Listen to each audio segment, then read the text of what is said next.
The blizzard struck Kansas on January 14th, 1875, and by morning the temperature had dropped to 22 degrees below zero.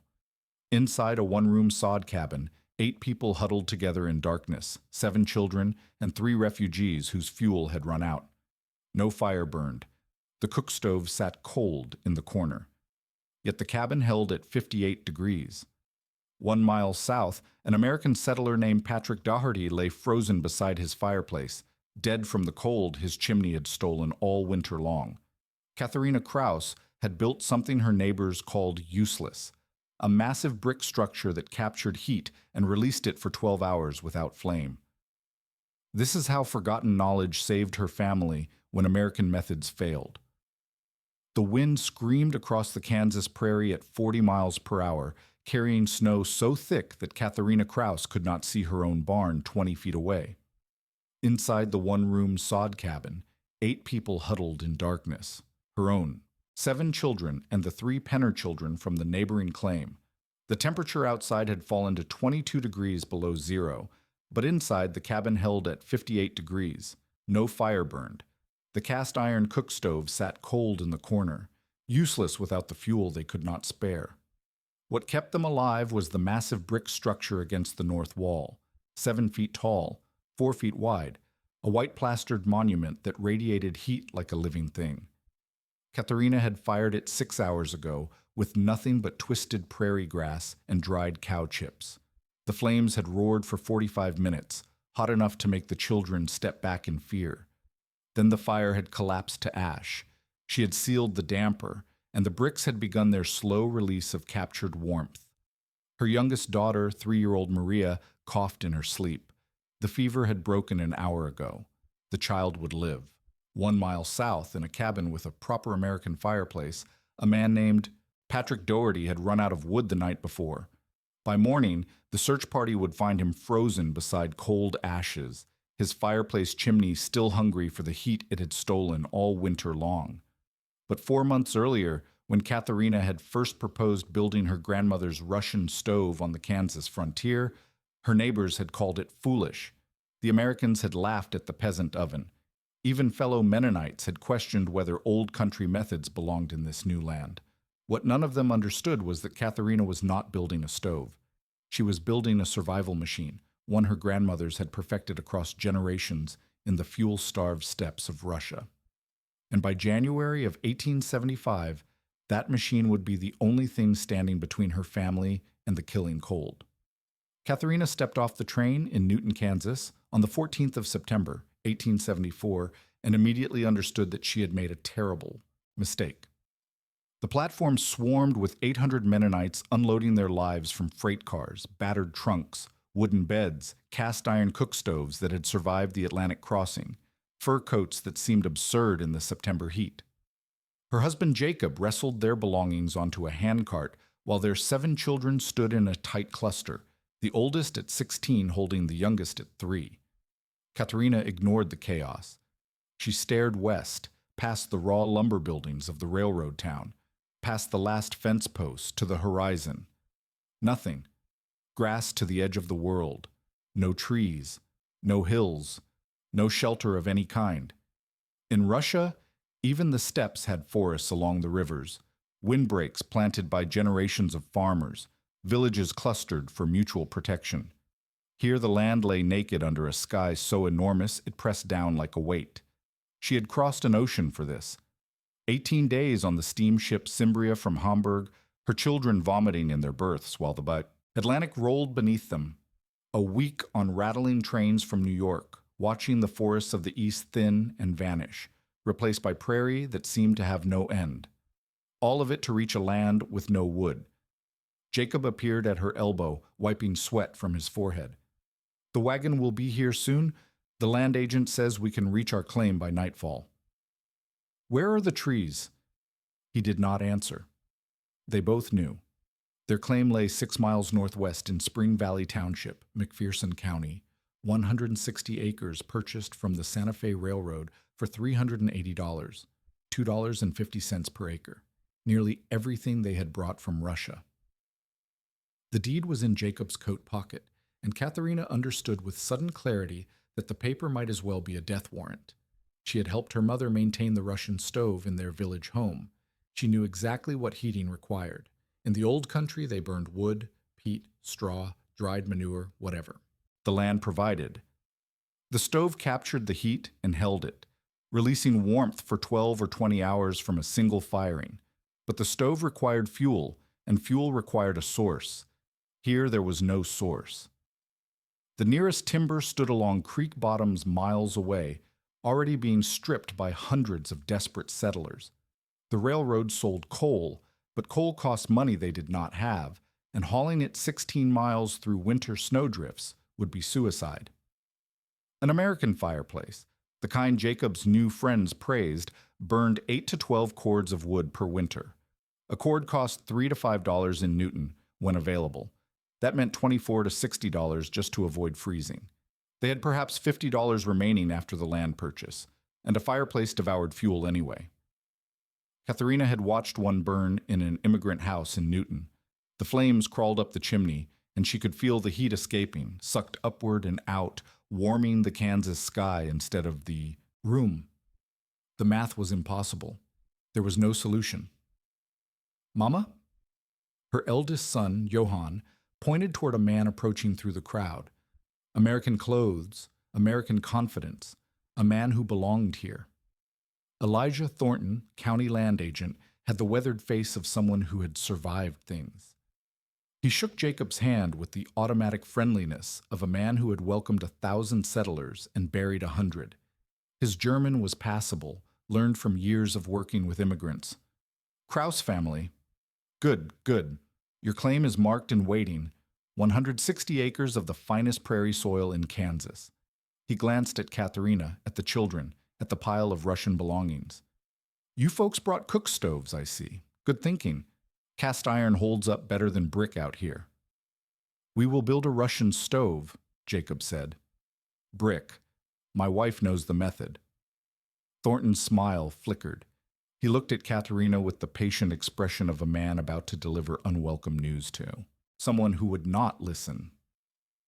"Ma'am, I've been in Kansas since 1870. I've seen plenty of greenhorns try to overwinter. The ones who survive, they build a fireplace or they buy a stove." He gestured at Jacob.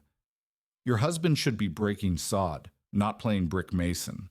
A pile of rocks won't keep you any warmer than what's worked for Americans for 200 years. Katharina met his eyes. "A fireplace will burn our fuel before Christmas." "You'll run out of fuel same as everyone with that brick pile, and you'll have wasted a month's labor that should have gone to digging a root cellar or a proper well." Thornton shrugged. "But it's your claim. Bury yourselves however you like. Just don't say I didn't warn you when January comes." He touched his hat brim and walked away to greet another family. Jacob's face had gone pale. The children stared at their mother. Maria, the youngest, began to cry, not from understanding, but from the fear in the air. Katharina picked up her daughter and held her against her shoulder. The child's small body was warm. In 4 months, without heat, that warmth would fade. The skin would go cold. The breathing would stop. "We build the stove," Katharina said. "There is no other way." But even as she spoke, she wondered if Thornton was right. Perhaps she was killing her children with stubbornness. Perhaps the old ways had no place in this new world. The wagon arrived an hour later, and they rode west into the emptiness, toward land that offered nothing but grass and wind and the promise of winter. The claim was worse than she had imagined. They stood at the corner marker, a wooden stake driven into prairie soil, and turned in a slow circle. North, south, east, west, grass. Hip-high blue stem that rippled in the September wind like a golden sea. Beautiful if you did not need shelter. Beautiful if you did not need heat. "There," Jacob pointed to a low rise near the center of their acreage. "We build there. High ground for drainage." Katharina nodded. The children scattered into the grass, chasing grasshoppers, their fear temporarily forgotten in the novelty of endless space. She walked alone to the rise and stood where their home would stand. No trees. She had known this from the train, known it from Newton, but standing here made it real. The nearest timber, A thin line of cottonwoods she could barely see along Turkey Creek lay 3 miles southeast. Other settlers' wagons were already visible there, axes flashing in the afternoon sun. By winter, those trees would be stumps. She crouched and pressed her palm to the earth. Clay. Heavy, dense, workable. In Russia, they made bricks from clay and straw. The straw she could see all around her. The clay lay beneath her feet. Perhaps the land was not as empty as it appeared. Her grandmother's voice came to her across decades and an ocean. A fireplace eats. A Russian stove sips. In the Moloshna colony, fuel had been precious too. Not as scarce as here, but scarce enough that every family learned to conserve. The Russian stove was not a luxury, it was survival mathematics. A fireplace pulled heated air up its chimney, creating a draft that actually sucked warmth out of the house. For every $100 of fuel burned, only $10 or $20 of heat reached the family. The rest went to the sky. But a Russian stove was a trap. The fire burned hot and fast in a fire brick chamber, reaching temperatures high enough to consume every bit of fuel completely. The smoke and hot gases then traveled through a maze of brick channels, baffles, her grandmother called them, winding back and forth, each turn stealing more heat before the air finally escaped through a chimney. By the time the smoke reached the outside world, it had surrendered nearly everything. The bricks absorbed the heat like water into a sponge. Then, slowly, over 12 or 20 hours, they released it. Her grandmother's stove in Russia had weighed 3,000 pounds. It had heated their home through winters that dropped to 30 below. It had burned straw, dried manure, scrub wood, whatever they could gather, and it had sipped where a fireplace gorged. Katerina stood. The wind pressed her dress against her legs. In 4 months, that wind would carry ice. Jacob. She waited until he approached. I need you to understand what we must build. She knelt and drew in the dirt with a stick. The children gathered, curious. Jacob crouched beside her. Here is the firebox. She traced a rectangle.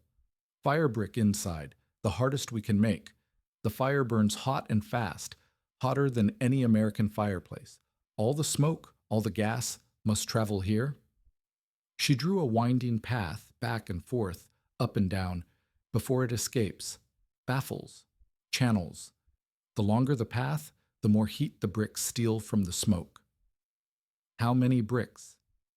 She had calculated this on the train, scratching numbers with her fingernail into the window grime. 1,000, perhaps 1,200. Jacob's face fell. 1,000 bricks. Each one formed by hand, dried in the sun, laid with precision. We make them, Katerina said. Clay from the ground, straw from the grass, the same way our grandparents made them in Russia. The children help. How long?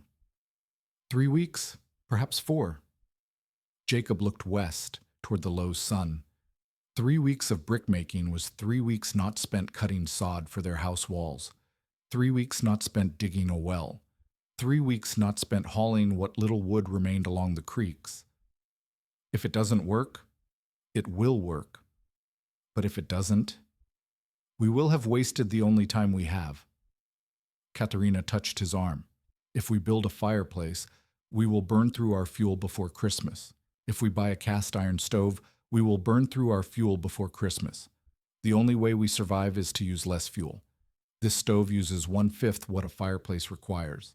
It can burn grass. It can burn chips. It can burn anything. Jacob was silent. Around them, the children had gone quiet, sensing the weight of the moment. The Americans will laugh at us, he finally said. Let them laugh. We will be warm. He stood. He looked at the endless grass, the clay beneath their feet, the pile of belongings still waiting in the wagon. Show me how to dig clay, he said. The brickmaking began the next morning, and Heinrich Penner arrived by noon to watch. He was their closest neighbor. His claim lay 1 mile east, and he had settled his family in the same Alexander Wool congregation. A practical man, a progressive man, someone who spoke often about doing things the American way. He had purchased a cast-iron cook stove in Newton for $28, nearly a fifth of his remaining cash. It sat now in his half-built sod house, a gleaming symbol of modernity. Katharina's children were knee-deep in mud. The process was simple but brutal. Johann and Peter, her two oldest boys, had dug a pit near a creek bed, where the clay ran thick and red. They shoveled clay into wooden buckets and hauled it to the mixing area, where the younger children added water and straw. Then everyone climbed into the mixture and marched, treading the clay like grapes in a wine press, working it until the consistency was smooth and even. Maria, the 3-year-old, giggled as mud squished between her toes. The sound should have been joyful. Instead, Katharina heard the calendar in her head, counting down. "Sister Katharina." Heinrich stood at the edge of the pit, arms crossed, watching the muddy children with something between pity and concern. "What is all this?" "Bricks for a Russian stove." "A Russian stove." He said it like the name of a disease. "We left the old ways in Russia. My stove costs $28, but it heats well. The railroad men say fireplaces and cast iron are what's needed here." Katharina did not stop working. She pressed clay into a wooden mold, smoothing the surface with her palm. "How much fuel does your stove burn?" "Enough. I have gathered chips and—" "How much?" Heinrich frowned. "I don't know exactly. A basket every few hours." "A basket every few hours." Katharina did the math aloud. 8 baskets a day. 240 baskets a month. From November through March, 5 months of cold, you will need 1,200 baskets of chips. Have you gathered 1,200 baskets? Heinrich's frown deepened. He had not done this calculation. My stove will need 1/5 of that, Katharina said. It will burn grass, straw, chips, anything, and it will hold the heat for 12 hours between firings. You're building a peasant oven. Heinrich's voice carried an edge now. We came to America to stop being peasants. The Americans are watching us. Every strange thing we do, they notice. They already call us Dutchy and laugh at our clothes. Building mud brick ovens like we're still in Russia, it makes us look backward. Katharina finally looked up. Her hands were red. With clay, her dress soaked with mud. She thought of Maria's small body pressed against her shoulder in Newton. She thought of the endless grass and the absent trees and the calendar counting toward January. Brother Heinrich, she said, I do not care what the Americans think. I care that my children survive the winter. If your cast iron stove keeps your family warm until spring, I will rejoice with you. But when your fuel runs short and the cold comes, you are welcome in my home. Heinrich stared at her. For a moment she thought he might argue further. Instead, he shook his head. You're stubborn, sister, like all the Buller women. The Buller women are still alive. He left without another word. Katharina returned to the brick molds. 10 bricks per mold, 4 molds drying in the September sun, 40 bricks per day when the weather cooperated. She needed 1,000, 25 days of perfect weather. They had perhaps 40 days until the first hard freeze. She pressed another handful of clay into the mold. The mud squelched. Maria laughed. The wind blew from the north, and somewhere in that direction, winter was waiting. Samuel Aldrich arrived on the 8th day, and he did not come to watch. Katharina heard the horses before she saw them, 3 riders approaching from the east, American clothes, American rifles in saddle scabbards. She straightened from the brick molds, clay drying on her forearms, and watched them come. Aldrich was the leader. She knew him by reputation. American settler, former soldier, claimed land 2 miles south, and considered the Mennonite settlement an invasion. He had spoken against the railroad's land sales to foreigners at a meeting in Newton. He had written letters to the territorial newspaper calling for restrictions on immigrant homesteading. Now he sat on his horse at the edge of her claim, 20 feet from where her children mixed clay, and looked at the growing pile of bricks with an expression of contempt. Building. Yourself a pyramid, Dutchy? His companions laughed. Heard your menfolk were too cheap to buy real stoves. making the wife build her own from mud, like a darky's cabin. Katharina said nothing. She had learned in Russia that some men wanted a response. Denying them was its own kind of resistance. Aldrich leaned forward in his saddle. Don't worry, when you all freeze out come January, we'll put that land to good use. Real Americans know how to survive the prairie. You people should have stayed in whatever backwater you came from. One of his companions spat tobacco juice in the direction of the brick pile. It landed in the dust 3 feet from where Maria stood, still as a rabbit sensing a hawk. The Santa Fe gave you folks a sweetheart deal, Aldrich continued. $2.50 an acre while real settlers paid 6 or 7. But land ain't worth nothing to a corpse. Come spring, there'll be plenty of dead Dutchies' claims for sale. He turned his horse. The 3 men rode away, their laughter carrying on the wind.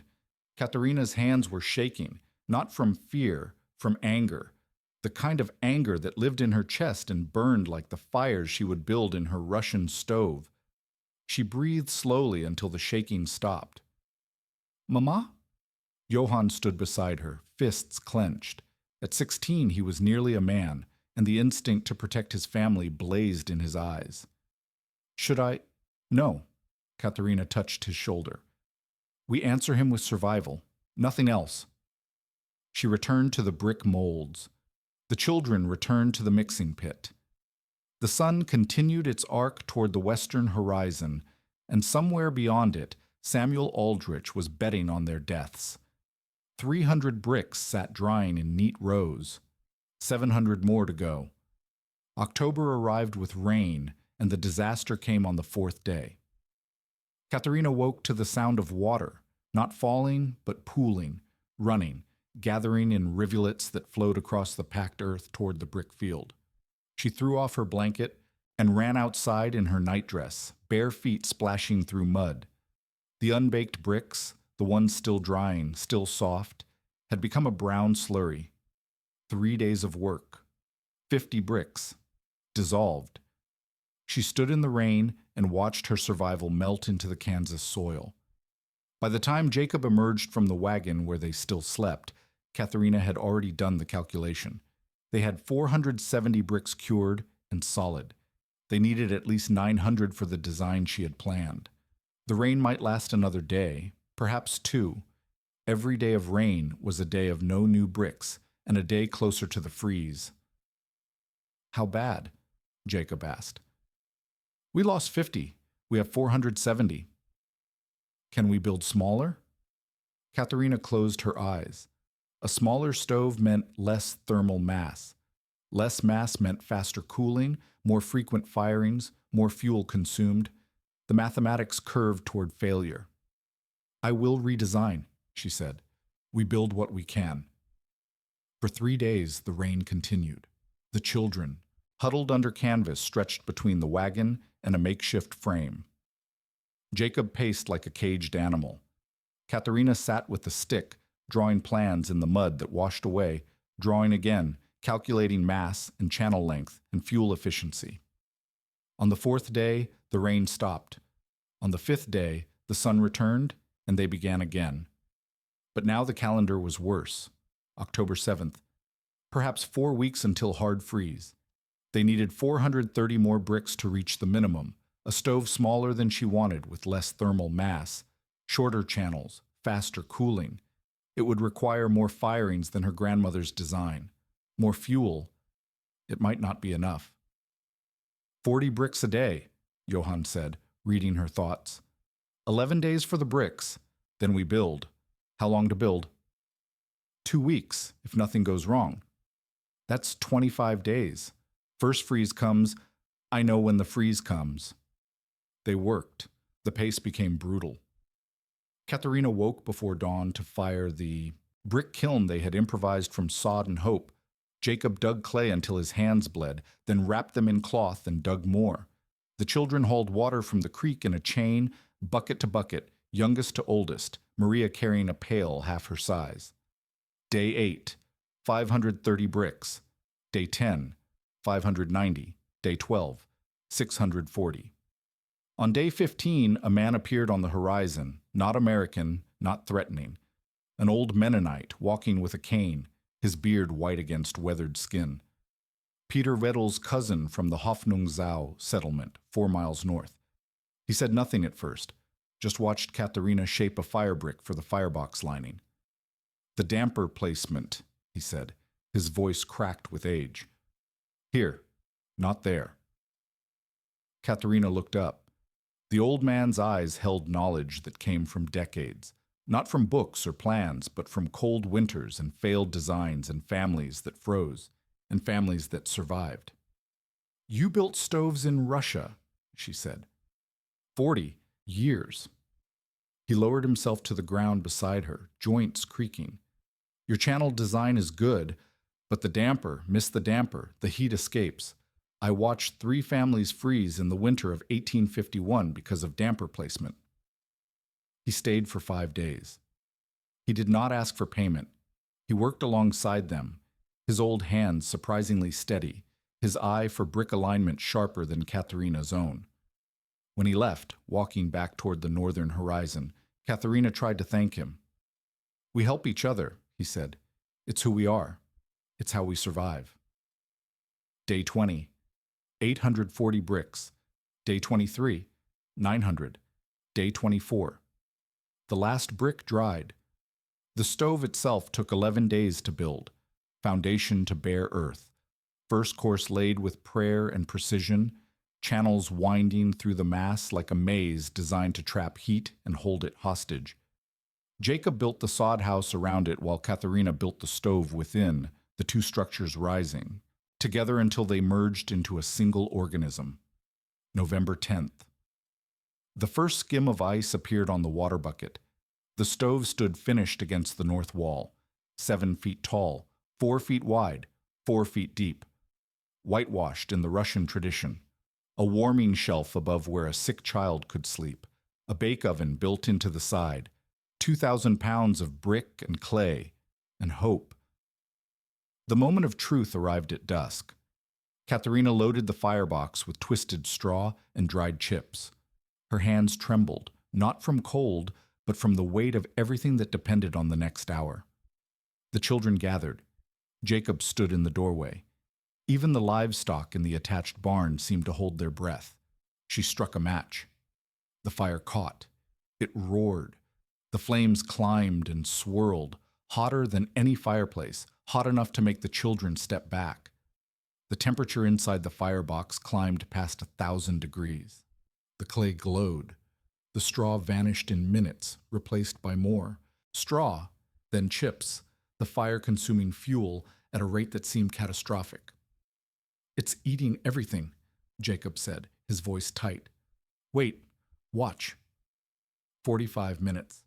The fire collapsed to coals. Katharina closed the damper, sealing the system. The firebox went dark. Silence. Then, slowly, heat began to radiate from the brick walls. Not from the fire was dead, but from the mass itself, releasing what it had captured. An hour later, Katharina pressed her palm to the stove's outer wall. Warm. Not hot enough to burn, but warm. 2 hours later, warmer. By midnight, the entire cabin radiated gentle heat. The temperature inside held at 60 degrees. Outside, the first true frost painted the grass silver. No fire burned, nothing burned. The stove held the warmth like cupped hands holding water, releasing it drop by drop through the long November night. Mama, Maria tugged at her skirt. The stove is warm, but there's no fire. How? Katharina lifted her daughter onto the warming shelf, the clay surface safe to touch, perfectly heated for a child's bed. Maria's eyes went wide. The bricks remember the fire, Katharina said. They hold the heat inside them and let it go slowly, like a promise. A promise? Yes, a promise that we will be warm. Maria curled up on the shelf and closed her eyes. Within minutes, she was asleep. Jacob stood beside Katharina in the darkness, watching their children settle into warmth that seemed impossible. 2 straw bundles and a basket of chips, burning for less than an hour, heating their home until morning. It works, he whispered. It works. Thornton was wrong. Thornton has never seen a Russian stove. Jacob pulled her close. For the first time since Newton, Katharina felt something unclench in her chest. The stove worked. Her grandmother's knowledge, carried across an ocean and a continent, had arrived intact. But even as she stood in the warmth of her success, she knew the test was not complete. November was cold, but November was not the enemy. The enemy waited in January and February, in blizzards that killed without warning, in temperatures that dropped 40 degrees in an hour. The skeptics were already dismissing her early success. "Wait until the real cold," Heinrich Penner said when he visited. "Wait until January." Elijah Thornton rode past and studied the smoke rising from her chimney. Thin smoke, cooler than any fireplace exhaust. He said nothing, but Katharina saw the doubt in his eyes shift to something else, curiosity perhaps, or the beginning of respect.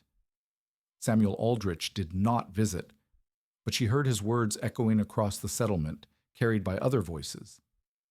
Those foreigners are still alive. For now. But real winter hasn't come yet. Give it time. The first snow fell on November 22nd, 3 inches. The stove burned twice daily, morning and evening. The cabin held at 55 degrees. December brought deeper cold, 15 degrees, then 10, then 5. The stove responded. 3 firings per day now, but still using less fuel than Heinrich Penner's cast iron stove consumed in a single morning. Christmas passed in relative warmth. The children sang hymns in German. Katharina baked bread in the stove's built-in oven, something no American fireplace could offer. And then, in the first week of January, an old caw man passed through the settlement. He traded dried meat for cloth, and before he left, he spoke to anyone who would listen. "Bad winter coming," he said. His German was broken, learned from years of watching settlers arrive and die. "The animals know. They grow thick coats. They burrow deep. Worst cold in many years." Katharina looked at her straw pile, her chip pile, the fuel reserve she had gathered since September. It might be enough for a normal winter. But the old man's eyes held something that calculations could not capture. He had seen Kansas winters that killed in hours. He had buried settlers who thought they were prepared. "How bad?" she asked. The old man held up 3 fingers. 3 days, maybe 4. No one goes outside. Anyone caught outside. He drew a finger across his throat.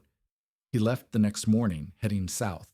The sky behind him was clear and cold, but on the northwestern horizon, something was building.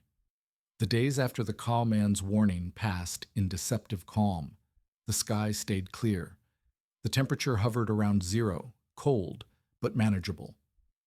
Heinrich Penner stopped by on January 12th to report that his cast iron stove was performing adequately, though he admitted his fuel reserves were lower than he liked. "Perhaps the old Indian was wrong," he said. "Perhaps the worst has passed." Katharina said nothing. She watched the northwestern horizon. On January 14th, the animals began to act strangely. The milk cow refused to leave the barn. The chickens huddled in corners, silent. Even the children seemed subdued, as if the air itself carried a warning that human senses could not quite perceive. That evening, Katharina took inventory. 300 bundles of twisted straw stacked against the interior wall where they would stay dry. 150 baskets of dried chips. 40 bundles of dried sunflower stalks.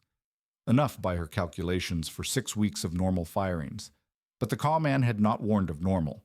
She sent Johann and Peter to gather more. They returned with 60 additional bundles of straw, their hands raw from twisting the prairie grass into burnable ropes. It would have to be enough. The night of January 14th, Katharina dreamed of her grandmother's village in Russia. Snow piled to the rooftops, families huddled around their stoves, the wind screaming like something alive and hungry. She woke before dawn, her heart pounding. The temperature inside the cabin had dropped to 52 degrees. The stove needed firing. She rose in darkness and fed the firebox straw and chips, the familiar routine. The flames roared. The heat began its capture.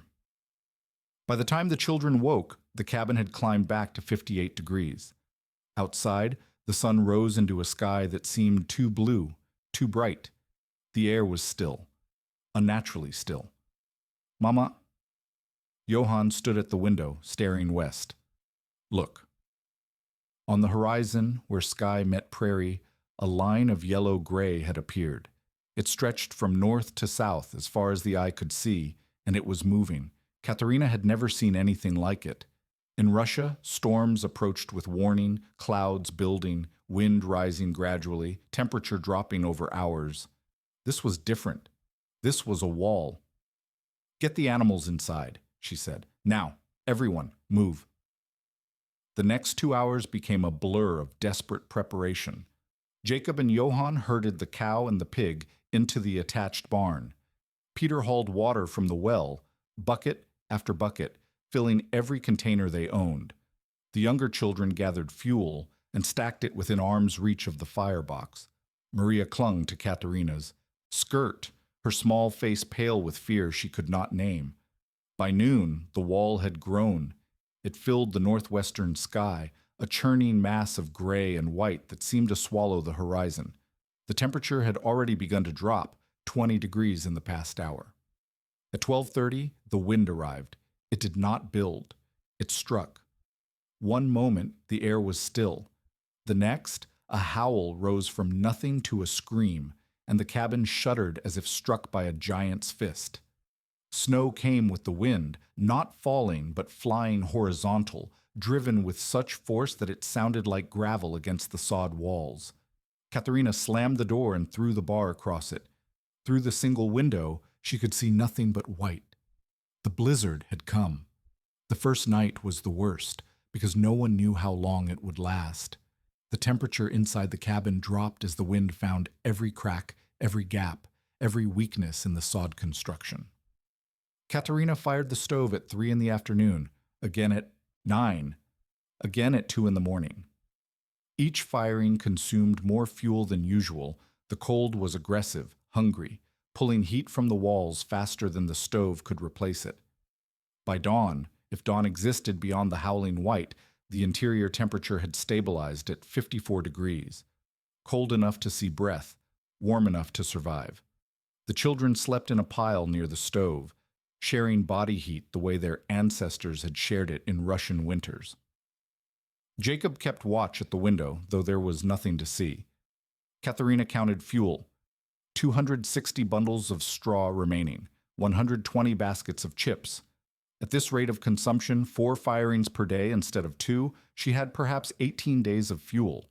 If the storm lasted 3 days, as the Caw man had predicted, they would survive with reserves to spare. If it lasted longer, the mathematics grew darker. The second day brought no relief. The wind continued its assault. The temperature outside, according to Jacob's thermometer mounted in the barn, had fallen to 18 degrees below zero. With the wind, the cold was beyond measurement, 40 below, perhaps 50. Exposed skin would freeze in minutes. Exposed flesh would die. Katharina fired the stove. The flames roared. The heat captured. The cycle continued. And then, at noon on the second day, the pounding came. Not wind, not snow, fists against the door. Jacob grabbed the rifle they kept for wolves.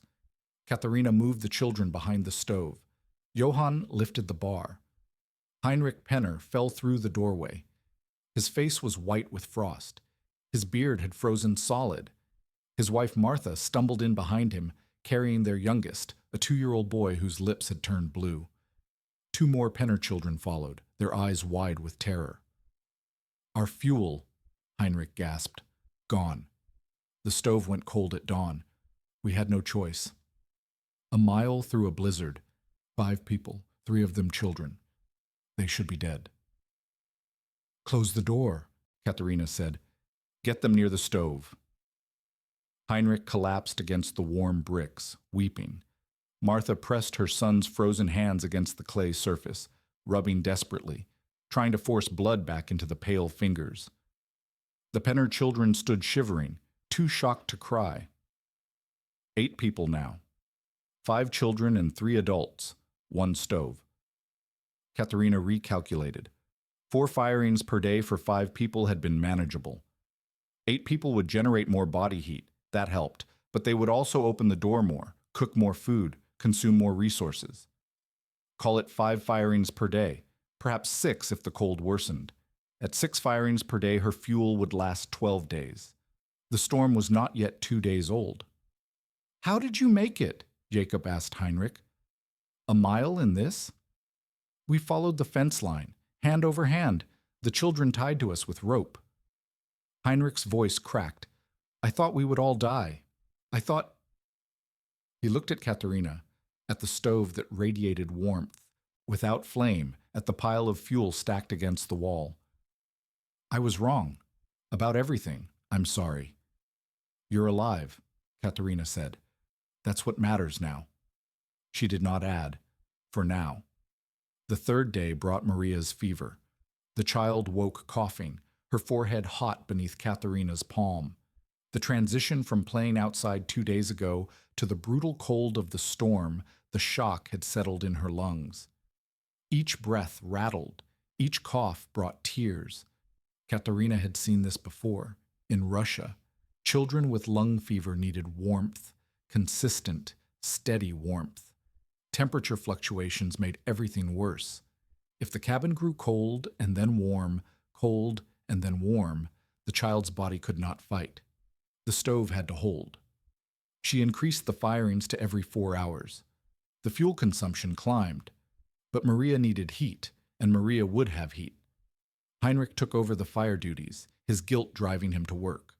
He learned to twist the straw bundles tighter the twist, the hotter and longer the burn. He learned to mix chips with straw for sustained heat. He learned in 3 days what Katharina had known from her grandmother. "It's not magic," she told him, her voice raw from exhaustion. "It's physics. The fire heats the bricks. The bricks hold the heat. The channels steal the warmth from the smoke before it escapes. Everything that goes into the firebox stays in the house." "A fireplace can't do this?" "A fireplace sends 80% of its heat up the chimney. This stove sends 90% into the bricks. That's the difference between life and death." Outside, the wind screamed. The temperature had dropped to 22 below. The storm showed no sign of ending. On the afternoon of the 3rd day, Maria's fever peaked. The child lay on the warming shelf above the firebox, the clay surface never hotter than 100 degrees, perfect for a sick child, and her breathing grew labored. Her skin burned. Her eyes, when she opened them, saw things that were not there. Katharina did not leave her side. She bathed Maria's forehead with cool water. She dripped broth between the child's cracked lips. She prayed in German, the prayers her grandmother had prayed, the words worn smooth by generations of mothers watching children fight for life. The stove held. The temperature held. The warmth wrapped around Maria like hands cupped around a candle flame. At midnight, the fever broke.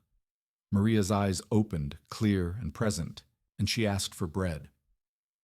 Katharina wept. 1 mile south, Patrick Doherty was already dead. He had built his cabin the American way, sod walls, plank floor, stone fireplace against the eastern wall. He had gathered wood from the creek bottoms, hauling it by wagon through the autumn months. He had stacked 8 cords beside his cabin, enough for a normal winter. The blizzard was not normal. By the end of the 1st day, his fireplace had consumed a 1/4 cord. The fire burned constantly, it had to, the chimney draft, pulling warm air out faster than the flames could replace it. He fed it every hour, logs the size of his arm, and still the cabin grew cold. By the 2nd day, the firewood was nearly gone. He began burning furniture, his table, his chairs. The bed frame his wife had died on 3 years before, the wood still smelling faintly of her. By the 2nd night, there was nothing left to burn. The fireplace went cold at 2 in the morning. The temperature inside the cabin dropped from 40 degrees to 30 to 20. Patrick wrapped himself in every blanket he owned. He pressed against the stone hearth, trying to extract the last fading warmth from rocks that had given everything to the hungry chimney. By dawn, he could no longer feel his feet. By noon, he could no longer feel anything at all. The search party found him on January 18th, 2 days after the storm broke. He lay beside the cold fireplace, blankets pulled to his chin, eyes open and frozen. His woodpile outside was buried under 8 feet of snow. His fireplace had eaten everything he could feed it and asked for more. The coroner recorded the cause of death as exposure, but everyone who saw the cabin understood the truth. Patrick Doherty had not frozen from lack of fuel. He had frozen because his fireplace was designed to waste heat, and in a crisis, waste kills. The storm ended on the afternoon of January 17th, 3 days and 2 nights of unbroken fury. The wind died first, dropping from a howl to a whisper to silence. Then the snow stopped falling. Then slowly, the sky began to clear. Katharina opened the door and stepped into a transformed world. Drifts reached the roofline in places. The barn door was buried. Jacob and Heinrich spent an hour digging it free to check on the livestock. The cow was alive. The pig was alive. The chickens had survived by huddling together in a corner, their shared warmth keeping them just above freezing. Across the white expanse, smoke rose from chimneys, thin trails marking the families that had survived. But some chimneys stood cold and smokeless. Some families would not emerge. The news arrived over the following days, carried by men on snowshoes and horses struggling through chest-deep powder. The American family 2 miles east had survived, but barely. The father had severe frostbite on both feet, the result of a desperate midnight run to gather frozen wood when their supply ran low. He would lose 3 toes. The Friesen family to the north had weathered the storm in their sod house, heated by a Russian stove built the previous fall. All 7 family members, healthy and warm. The Schmidt family, who had built a fireplace against the advice of their neighbors, had burned their furniture and then their floorboards before the storm broke. They survived, but their cabin was gutted, and they faced the rest of winter in a shell. And Patrick Doherty was dead. Elijah Thornton arrived at Katharina's cabin on the 20th of January, 3 days after the storm. His face had aged 10 years. He dismounted slowly, as if his joints ached with more than cold, and stood before the whitewashed stove that dominated the Krause cabin. Mrs. Krause. He removed his hat. That brick structure of yours. Yes? Patrick Doherty died with a fireplace full of ashes. Your children lived burning grass. He paused. I've been in Kansas 6 years. I've seen a lot of settlers die. Most of them did everything right by American standards. They built what Americans build. They burned what Americans burn. He shook his head. American methods killed Patrick. Katharina waited.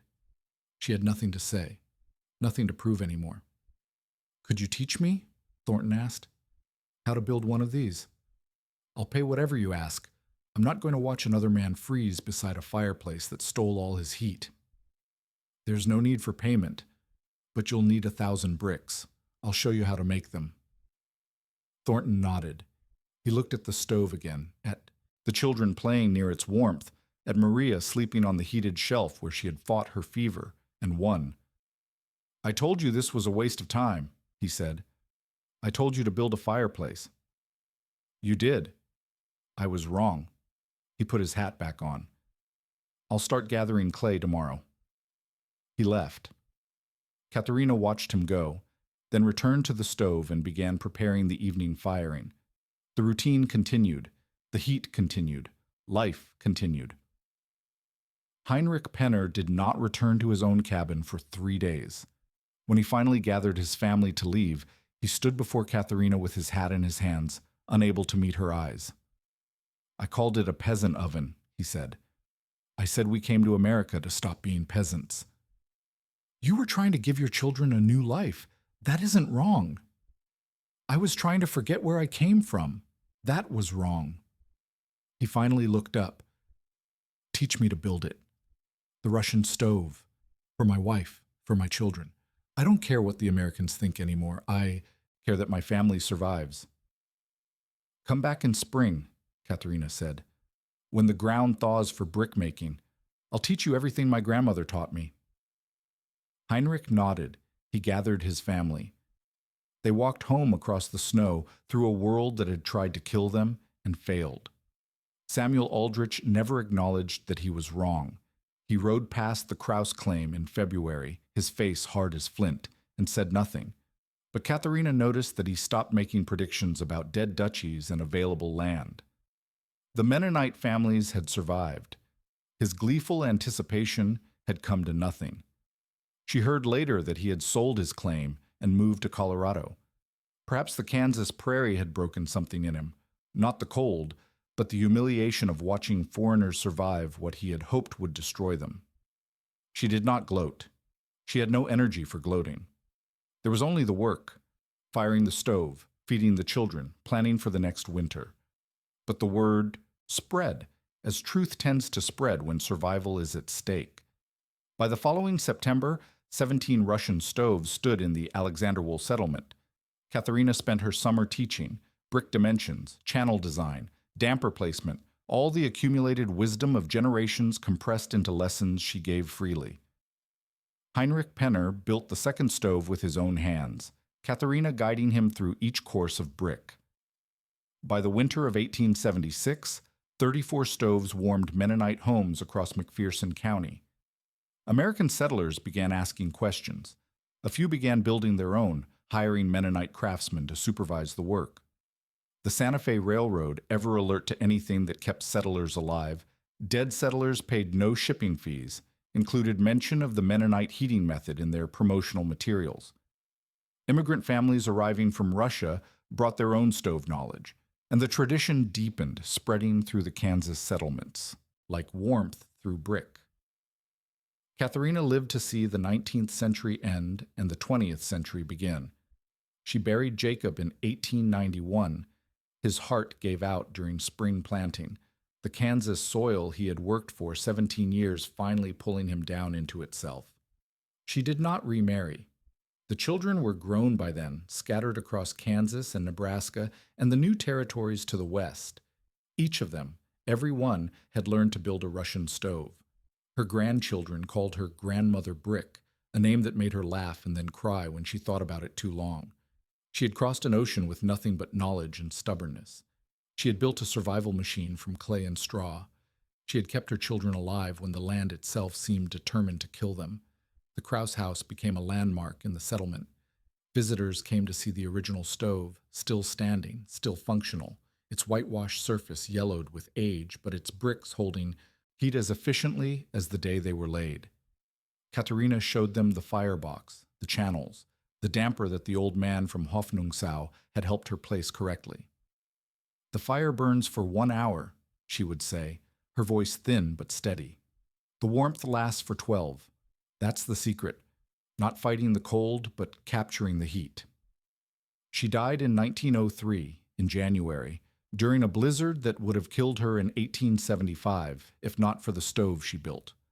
Her children found her in her bed, beneath quilts her grandmother had stitched in Russia, the cabin warm around her.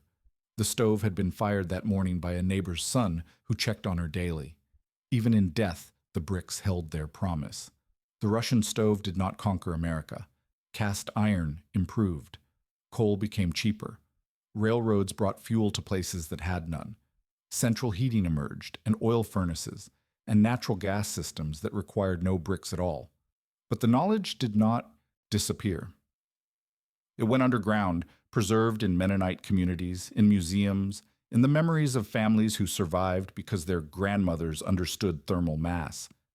The Goessel Museum in Kansas preserves a section of the original Krause stove, bricks that Katharina shaped with her own hands, channels where heat traveled a century and a half ago. Visitors read the placard.